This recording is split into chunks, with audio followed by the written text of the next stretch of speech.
everybody. My name is Stephanie Miller. I'm the Communications Coordinator with the Maricopa County Department of Emergency Management. With me is Robert Rowley. He is the Director of the department. We're going to talk to you today about wireless emergency alerts, which is one of the many ways in which you can get emergency notifications from us. We thought this was a great time since 2020 has been one of the busiest years in the world of emergency management and in a lot of other people's worlds since ever. And as busy as things have been, in our world, things have been very active with sending out public alert and warning notifications.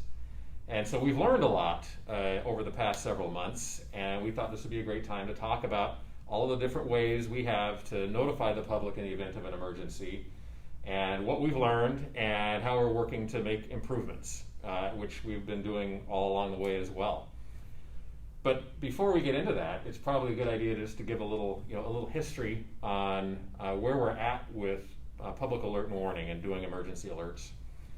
Back when I was growing up in the 70s and 80s, there was only one way that public alert and warnings were issued, and that was via the emergency broadcast system and a little bit later the emergency alert system over radio and television. And that is a topic of one of these later on. We're going to talk about that, and that's one of our legacy public alert and warning systems. But there was only one way, and that was the way it was done.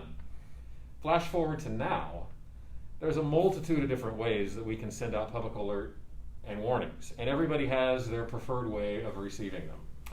And we've heard a lot in responses to our posts about this series that we're doing.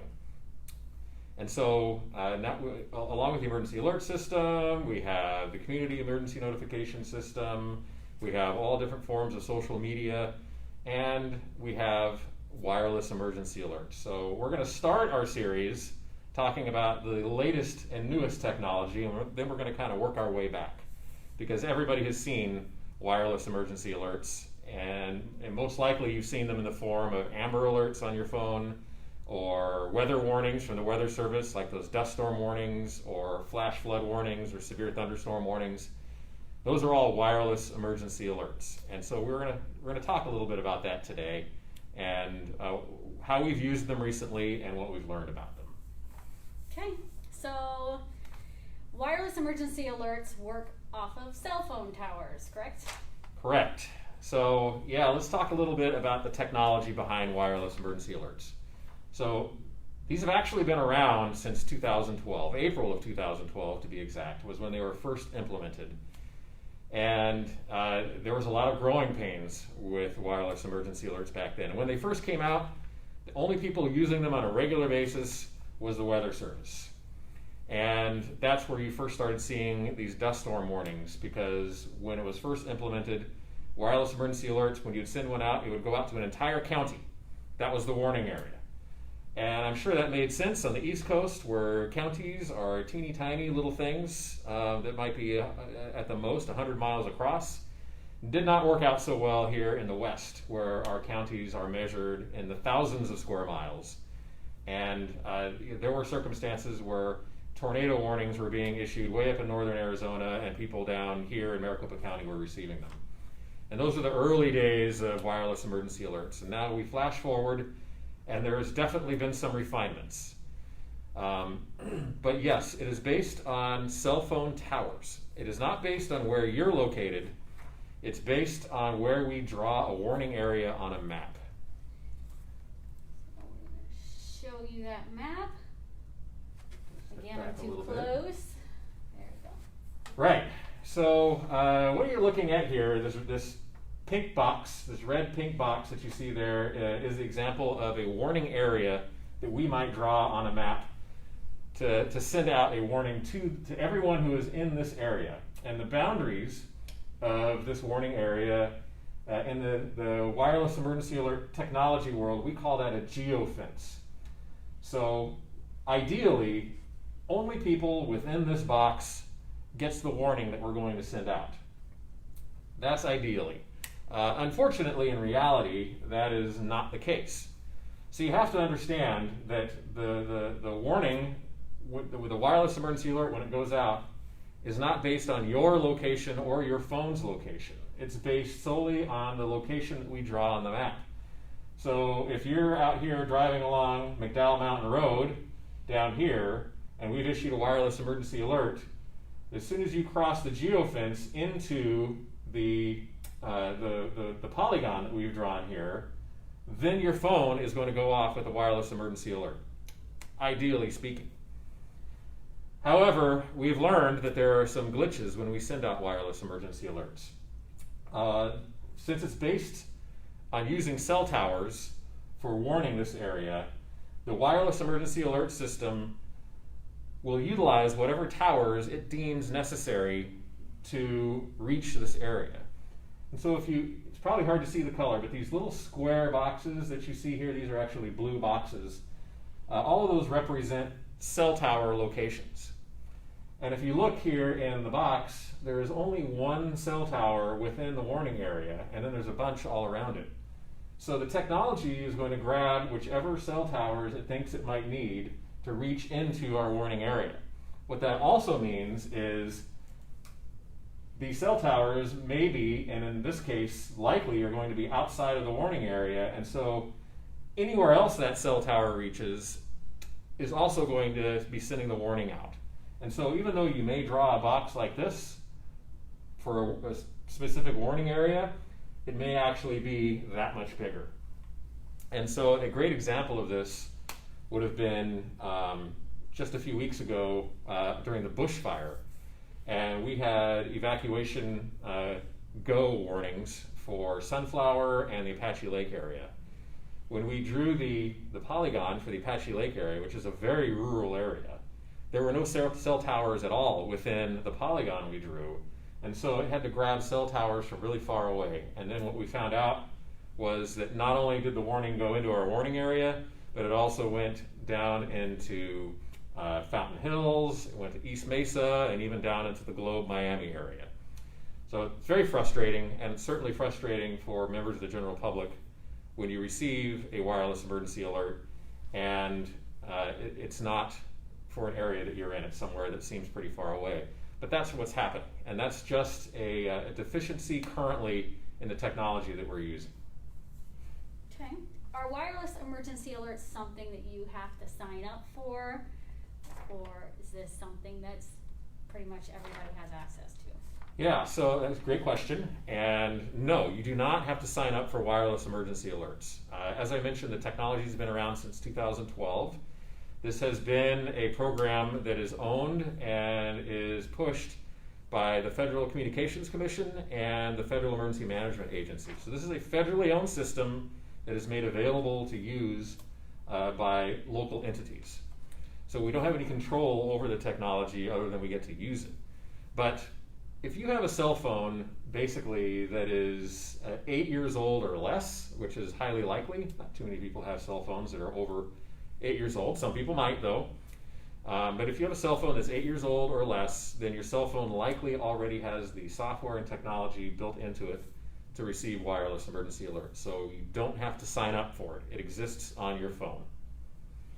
So you have an example of what you hear when you get a wireless emergency alert. Right, so I'm going to whip out my cell phone here. And so people have all sorts of different apps and whatnot on their phone, particularly for weather, etc. And a lot of times when a warning is issued, you might receive it 3 different ways or more on your phone, depending on what apps or what you've signed up for on your phone. But wireless emergency alerts are unique, and they make a unique sound. And the sound, you will never forget it, especially if you're old enough to remember the emergency alert and emergency broadcast system days, because it's the same sound. But it's this one.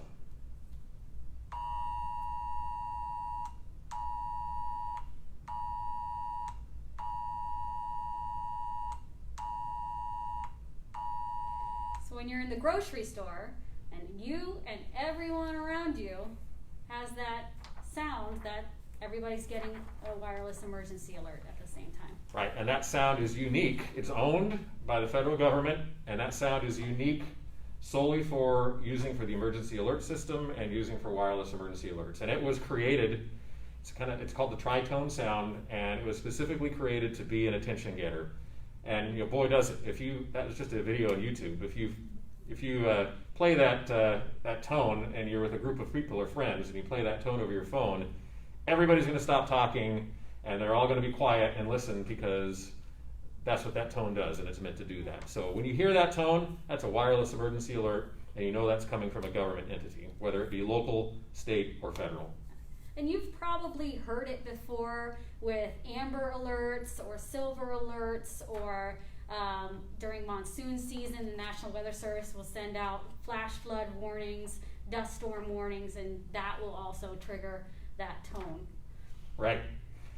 And another question that we get very often about wireless emergency alerts was, hey, a wireless emergency alert was sent for my area, and I'm right next to my friend, and his or her phone went off, but mine didn't. Why is that? And I've done a lot of research on this to try to determine why that is, and there are various reasons why that might occur. If you are on your phone and talking on your phone, then the software is designed to not alert while you're actually speaking on the phone. Sometimes the alert won't come through if you're actively using data on your phone. So if you're surfing the internet, or you're watching a video, or maybe even texting back and forth with a friend, or playing a game that is connected to the internet, any of those things could disrupt you receiving a wireless emergency alert. Also, and this is important to know, is that the cell phone carriers, the ones who own the cell towers, participation in wireless emergency alerts is completely voluntary. So you may have a provider that does not participate in wireless emergency alerts, and maybe that's also why you didn't receive it. So there could be a multitude of reasons why. Another good one is your cell phone connects to whatever cell phone tower it thinks it's best for it, and you might be sitting right across from your friend, and you may have exactly the same carrier, but your phone might be connected to one cell tower, and his phone might be connected to another cell tower, and only your friend's cell tower was being utilized for the wireless emergency alert. So that's why they got it, and yours didn't. So really that just falls back in, this is new and emerging and great technology, but there are still some deficiencies that need to be corrected in it as time goes on. So this is also why we use multiple levels of emergency alerts, just because we know there's so many different facets to each platform, different things that we've had successes with, things that we realized we need to work on. But that's why we have all these different levels, all these different ways. So you might get an alert from us 5 different ways, but we're okay with that. We'd rather over alert you than under alert you. So with wireless emergency alerts, obviously one of the big positives about using it is that it's so widespread. What are some other things that make this a good platform? Right, well, so yeah, the widespread is a great one, and that is that it's on your phone. And so if you walk or drive into a warning area, your phone's going to go off, and we can control how long the alert stays on, 2, 3, 4 hours, 24 hours. We can control all of that. But really the greatest thing is that nobody leaves their house anymore without their cell phone. Everybody has it on them. And if you are 2 or 3 miles from home and you plan on being out for the evening and you realize that you don't have your cell phone on you, you'll drive back home to go get it. And so either you are going to have a cell phone on you, or the person you're with, or people around you are going to have cell phones. So when that goes off, you're at least going to know something is going on, and you'll know to be on the lookout for some sort of emergency message. So that's one of the great things about it. The other thing is it's great for out of the area, people who are out of the area receiving a notification. And so, Arizona has a lot of visitors throughout the year, particularly in the non-summer months with spring training and all of our sporting events and the Phoenix Open and Barrett-Jackson and all these things that bring in people from all over the country. And Arizona is a tourist destination state, so all over the world. What's nice about it is because you don't have to sign up for it. People that are in the area, if you draw the polygon and they're in it, they're generally going to receive the alert. So you don't have to sign up for anything local. It lives on your phone, and it's based on the location where we draw the warning. So all of that makes it a really good warning tool for us. Right, and we can target it to a tiny area. We can target it to all of the county if we need to. So it's the scope of which we can reach people to the smallest neighborhood to the largest area. Of course we're seeing that it's going a little bit further beyond the polygon, but we can still be pretty specific with where we can send it. And on that real quick is the more metro the area is where we're drawing the warning area, the more specific the target alert is going to be. I mean, look for instance here, rural area out here by Rio Verde and Fort McDowell. Hardly any cell phones here, but you just go to the southwest a little bit and look at the concentration of cell phone towers over here. So the more you get into the metro area, the more cell towers are going to be available, the more targeted that warning is going to be. So there won't be as much overwarning. But the more rural you go, the more overwarning there is going to be. Mm-hmm. And this is a quick process too. Once we push it, it's going. It's not something that's delayed. Right. Yeah. There's no pulling back. Once you hit the go for the alert, it's out, and whoever's in that area is going to get that initially. Mm-hmm. So yeah, it is very fast. And I did see on some of the comments on some of the social media platforms that people were asking for text only. And the good thing with wireless emergency alert is it does come across as a text on your screen. It's what we call a push notification, which means it will go directly to you. You don't have to search for it anywhere. It'll just pop up on your screen with that tonal alert. And depending on your phone settings, for anyone who might be blind or visually impaired, your phone settings can read that to you. So there are different ways to receive that WEA as well. And then if we want to switch gears, what have we found out are the cons of this system? The drawbacks. Character limit being one of them. Yeah, well, we'll talk about that real quick first. Is we have a character limit, so these messages cannot be an unlimited number of characters long. As a matter of fact, right now we are really limited to 90 characters for the warning when it goes out.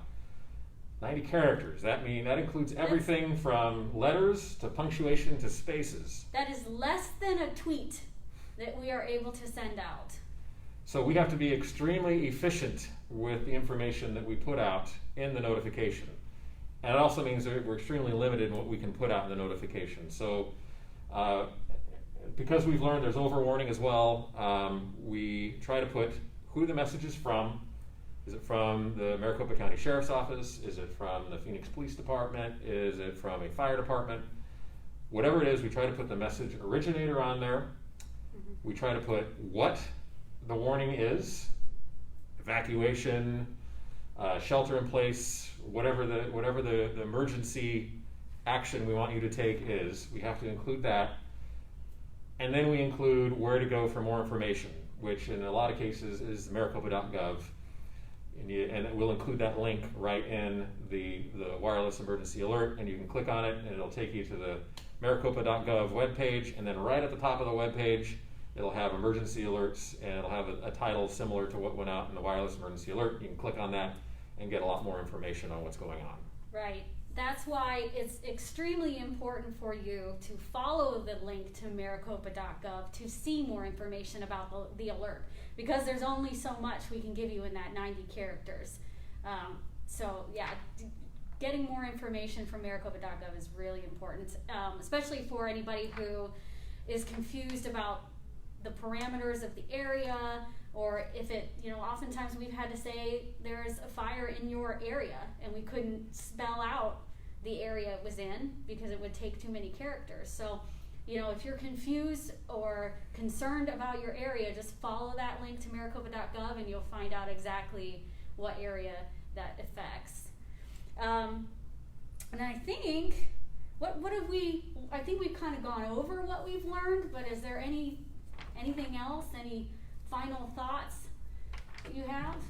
Yes, so one of the big things we learned was the character limitation. So we got to be very, very efficient in crafting our wireless emergency alerts when we send them out. We've learned that the more rural the area is, the wider the warning area is going to be. The further beyond the warning area that we draw, it's going to go. And so we have to be much more careful about letting our neighboring jurisdictions know that we're sending a wireless emergency alert out, and be prepared for phone calls from the public because they may be receiving this notification. So we've learned that. We've learned a lot in the process of issuing a wireless emergency alert. You know, this is still a human process, so it takes a human being out in the field to see a dangerous situation developing, determine that a warning needs to go out to the public. They need to determine what area that is. Then they need to get that information to us. We need to put it all into the system. We need to craft the message. We need to get verification that the message is accurate. And then we need to hit the send button. And sometimes this is all happening with a rapidly developing event. The Avondale fire is a good example. The Ocotillo fire was a good example. These are all no notice wildfires with evacuations where we were told to send an evacuation notification, a go notification out to these jurisdictions right now.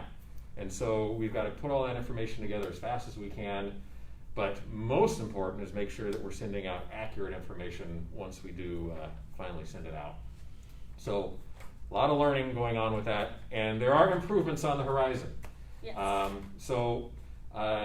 Moving forward, it looks like if your phone is on a 4G or an LTE or greater network, that we can start using 360 characters. So we can do the initial 90 character notification, and then we can add an additional 270 characters of information beyond that. But only people that are on a 4G, LTE, or greater network is going to get that. If you're on 3G, which is certainly possible if you're roaming, then you may only get 90 characters. So that's an improvement, but it's still not perfect.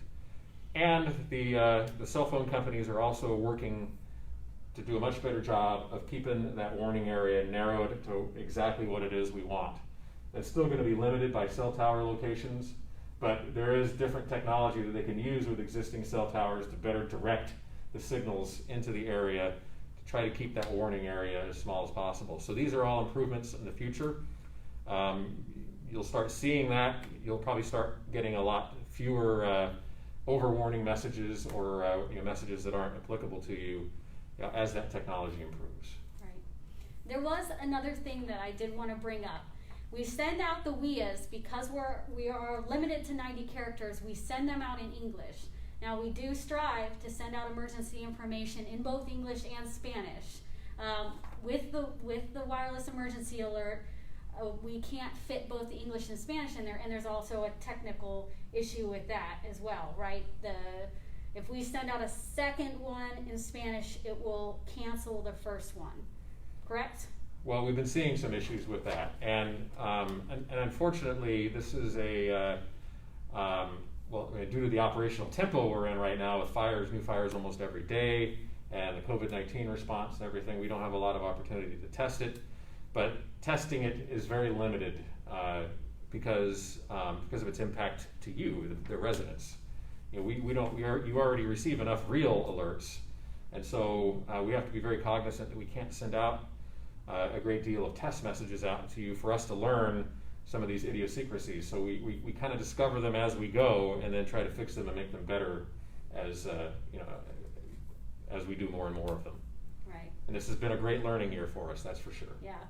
And so to reiterate, it is very important to go to maricopa.gov to see the alerts, because the English and Spanish will be there, so you can see both languages.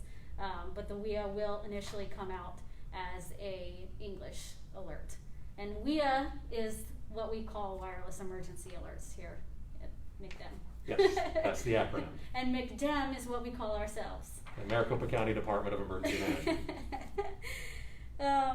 So we had a couple of questions.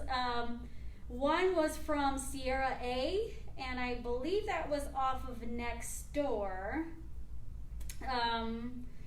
Although I received the imminent extreme alert to evacuate, I was not physically within the boundaries which needed to evacuate. It would be tremendously helpful and less confusing if the evacuation boundaries were included with imminent extreme alerts. Would that be possible?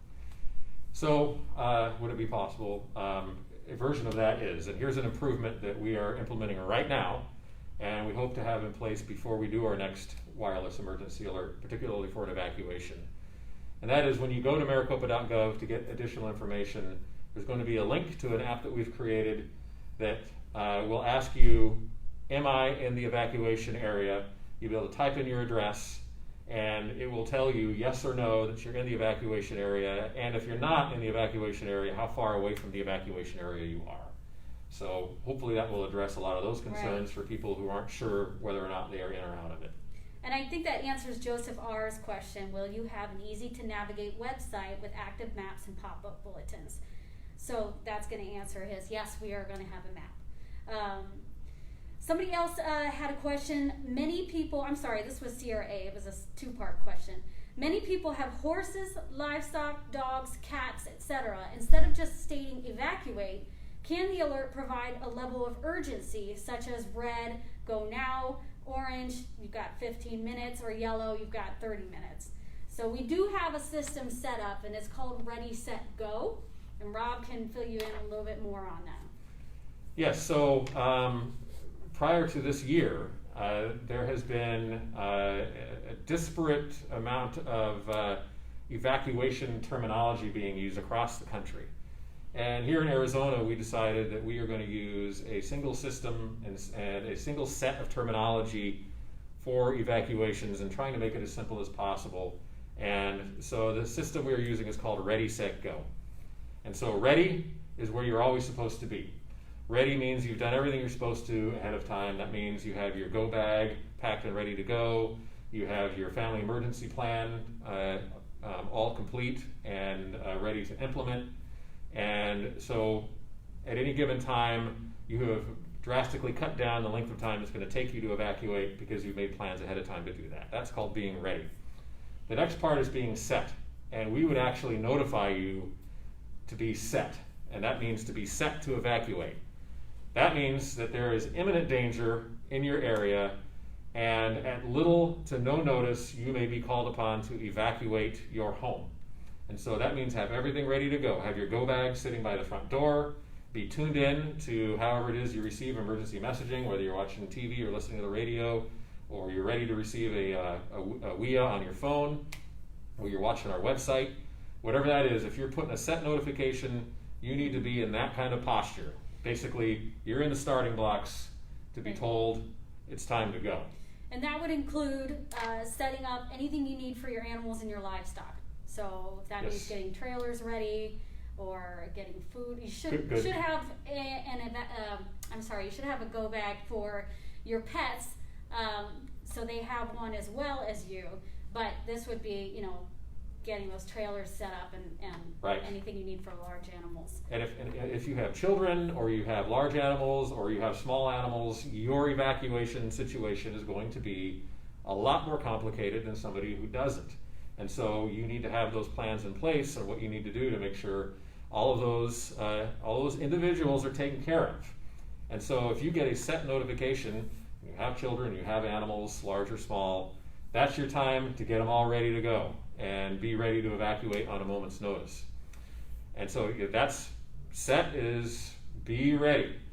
And then, or set is be ready to evacuate. And then go, when you receive a go notification, it doesn't get any more imminent than that. That means now. That means grab your bags, grab your children, grab your pets, and evacuate now. That doesn't mean sit there and watch a little bit longer in the news or confirm with more people or determine whether or not you really want to go. Go means go. That means the danger is at your doorstep and it's time to get out of there.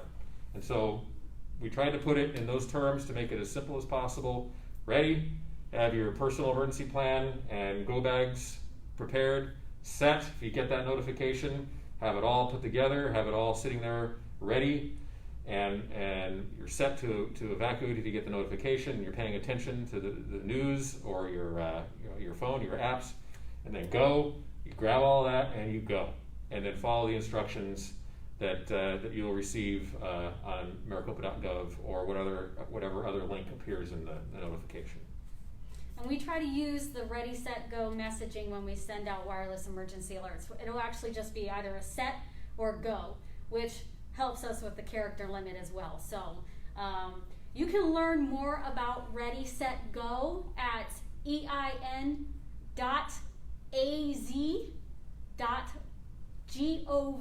So ein.az.gov.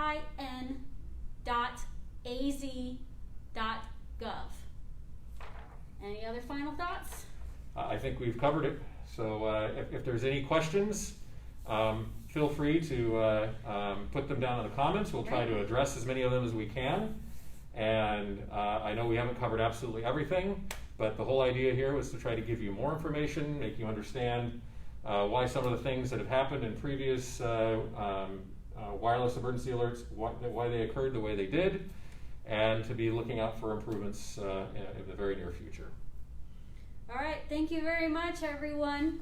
I will put up the captions after we are finished with this video in case anybody out there needs captions. And we will talk to you next week, and next week we'll be talking about? We will be talking about emergency alert system. The emergency alert system. So an older technology, but one that still exists and has been improved a little bit more. And we just used it recently, and we found some shortcomings that we'll discuss as well. Yep. All right, thank you.